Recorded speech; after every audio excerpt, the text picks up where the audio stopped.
दोस्तों नमस्कार। स्वागत है आपका नक्षत्र ज्योतिष के इस YouTube चैनल एस्ट्रो गुरुजी में।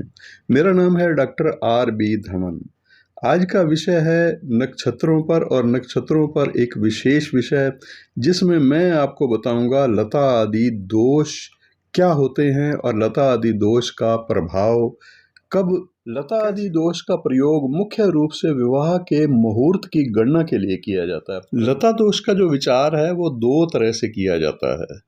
जैसे कि मंत्रेश्वर महाराज ने बताया है कि विवाह के समय, विवाह का मुहूर्त निश्चित करने के समय कोई लता दोष तो नहीं है।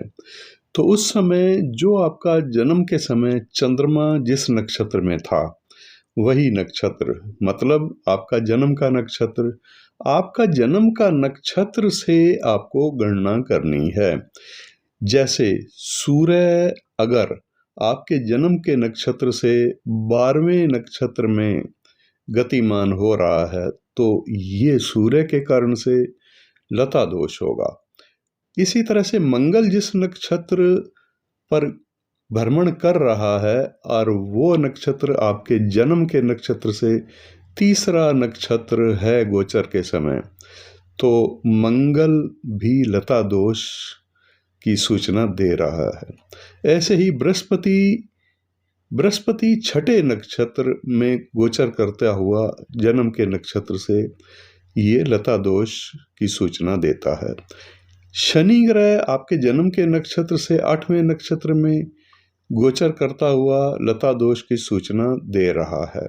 और ये जो मैंने आपको ग्रह बताए हैं जिसमें सूर्य है, मंगल है, बृहस्पति है और शनि है, ये इनका जो लता दोष होगा वो पुरोलता कहलाता है। पुरोलता इसलिए कहलाता है कि इसमें आपको आगे की ओर गिनना है जन्म के नक्षत्र से। जैसे अश्विनी नक्षत्र अगर है जन्म का तो अश्विनी नक्षत्र से उत्तरा फाल्गुनी नक्षत्र में पुरोलता होगी सूर्य के कारण से। इसी तरह से शुक्र, फिर शुक्र पर आते हैं। शुक्र अगर आपके जन्म के नक्षत्र में, लेकिन इसको उल्टा गिनना है, ध्यान रखिएगा। आपके जन्म के नक्षत्र से शुक्र अगर 5वां नक्षत्र पर है तो ये भी लता दोष की सूचना देता है। इसी तरह से बुध आपके जन्म के नक्षत्र से उल्टा गिनते हुए 7वें नक्षत्र पर भ्रमण कर रहा है गोचर के समय या विवाह का मुहूर्त के समय, तो वो भी लता दोष की सूचना देता है। राहु हो या केतु हो, इन दोनों से ही आपको उल्टा गिनते हुए 9वां नक्षत्र अगर जन्म के नक्षत्र से है जिसमें ये भ्रमण कर रहे हैं या इनमें से कोई भी भ्रमण कर रहा है तो वो भी लता दोष की सूचना।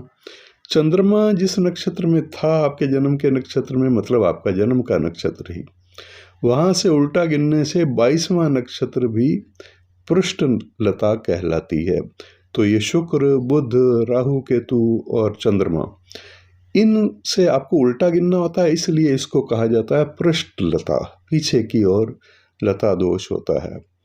तो ये इस तरह से आपको लता दोष के जो फल हैं वो मैं आगे बताऊंगा। और लता दोष देखने का एक दूसरा पद्धति भी है, दूसरा तरीका भी है।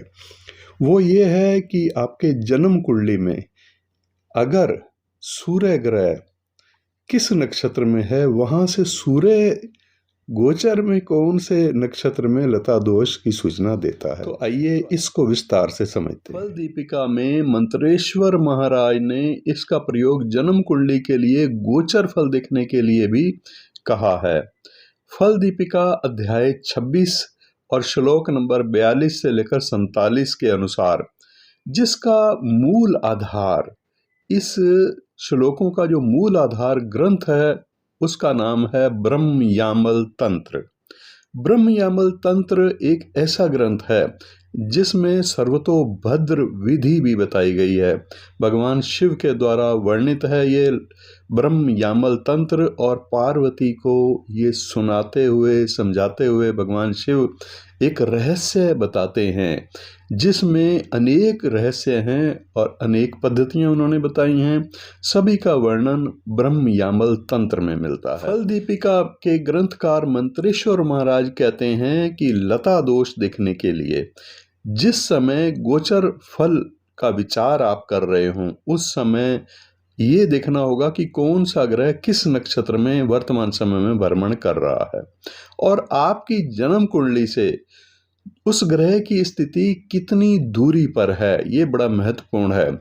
जैसे सूर्य जिस नक्षत्र में आपकी जन्म कुंडली में था उससे 12वें नक्षत्र में अगर सूर्य गतिमान है वर्तमान समय में तो लता आदि दोष होगा।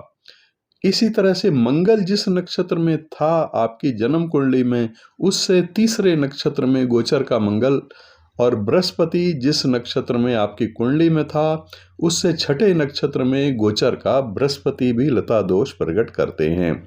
शनि जिस नक्षत्र में था कुंडली में उससे 8वें नक्षत्र में गोचर का शनि लता दोष उत्पन्न करता है। ये जो हमने सूर्य का, मंगल का और बृहस्पति का और शनि का 4 ग्रहों का समझा, ये सब कहलाती हैं पुरोलता। पुरोलता इसलिए क्योंकि इनमें आगे की ओर गिनते हैं नक्षत्रों को। जैसे मान लीजिए अश्विनी नक्षत्र में सूर्य की स्थिति थी तो उत्तरा फाल्गुनी नक्षत्र में उसके लिए पुरोलता होगी।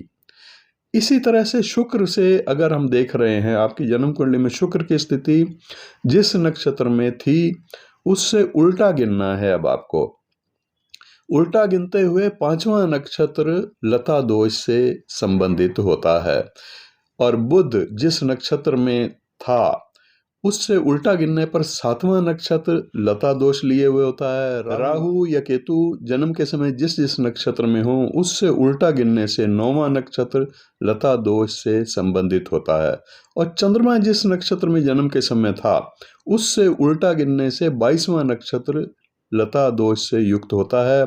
अब ये जो शुक्र ग्रह है, बुध ग्रह है, राहु और केतु और या फिर चंद्रमा, इन सभी ग्रहों के लिए उल्टा गिनने से अभिप्राय यह है कि अश्विनी नक्षत्र में मान लो अगर शुक्र ग्रह की स्थिति होगी तो शतभिषा में शुक्र की पृष्ठलता होगी। इसको कहा गया है पृष्ठलता क्योंकि पीछे की तरफ से उल्टा गिनना होता है इसको, और उल्टा गिनने से ही ये पृष्ठलता स्पष्ट होगी इन ग्रहों के लिए। अब अगर जन्म नक्षत्र पर मतलब जन्म के चंद्रमा पर पुरोलता या पृष्ठलता पड़े तो व्यथा होती है। व्यथा का मतलब बेचैनी होती है, चिंता होती है किसी न किसी बात को लेकर के। और अगर सूर्य लता दोष का संकेत दे रहा हो तो व्यावसायिक हानि होती है या फिर कारोबार में इनकम का जो भी सोर्स है आपका उसमें कठिनाइयां उपस्थित होती हैं, चाहे वो नौकरी हो या आप व्यापार करते हैं। फिर राहु या केतु की लता का संकेत अगर मिल रहा हो तो मानसिक दुख होता है और धन की हानि का भी यहाँ पर खतरा होता है। इसी तरह से बृहस्पति अगर लता दोष की सूचना दे रहा हो तो अलगाव की स्थिति, आत्मिक कष्ट की स्थिति का संकेत यहाँ पर मिलता है। शुक्र की लता में जीवन साथी या प्रेमी प्रेमिका से मनमुटाव या कलह की स्थिति बनती है। बुध की लता अगर सूचित हो रही है तो हानि होगी, स्थान हानि, मतलब उस स्थान जिस नौकरी जहां आप करते हैं वहां के मामले में भी ये लागू होगा, हानि हो सकती है, अनर्थ हो सकता है, भ्रम और संबंध विच्छेद की स्थिति बनेगी। मंगल से अगर लता दोष की सूचना मिल रही है तो चोट, दुर्घटना या फिर झगड़े की स्थिति का संकेत मिलता है। चंद्रमा की लता में मान सम्मान की हानि, यात्रा में खतरे, शनि की लता में चोरी या बीमारी से मानसिक कष्ट होता है। तो ये सब कुछ देखना है आपने लता दोष, और लता दोष का मतलब यह है कि गोचरीय स्थिति, ग्रहों की गोचरीय स्थिति अगर इस प्रकार की बन रही हो तो इस तरह से आप इसको समझ सकते हैं। और आगे मंत्रेश्वर महाराज कहते हैं ये जो लता के अशुभ फल बताए गए हैं वो एक समय में एक ही ग्रह की लता पड़े तो साधारण ही अशुभ फल होगा, मतलब बहुत ज्यादा कोई कष्ट फल नहीं होगा। परंतु अगर 2 या 2 से ज्यादा ग्रहों की लता एक ही समय पड़ रही हो तो ऐसे समय में अशुभता में बहुत वृद्धि हो जाती है, और जितनी अधिक ग्रहों की लता एक साथ पड़ रही हो तो जन्म नक्षत्र पीड़ित हो रहा हो तो अधिक अशुभ फल कहना चाहिए। तो ये फल है लता दोष का। लता दोष अगर कुंडली में सूचित हो रही है गोचर के कारण से तो आप इस फल को इस प्रकार से समझेंगे। दोस्तों, इसके साथ मैंने अपने अनुभव से जो देखा है उसमें ये भी है कि अगर जन्म कुंडली में किसी विपरीत ग्रह की अंतर्दशा प्रत्यंतर दशा का समय उस समय चल रहा है साथ ही साथ, तो ये लता दोष निश्चित रूप से परेशान करने वाली उस समय पर होती है। ये जो आपको फल बताए गए हैं ये उस ग्रह के गोचर फल हैं जो कि लता दोष के द्वारा सूचित होते हैं।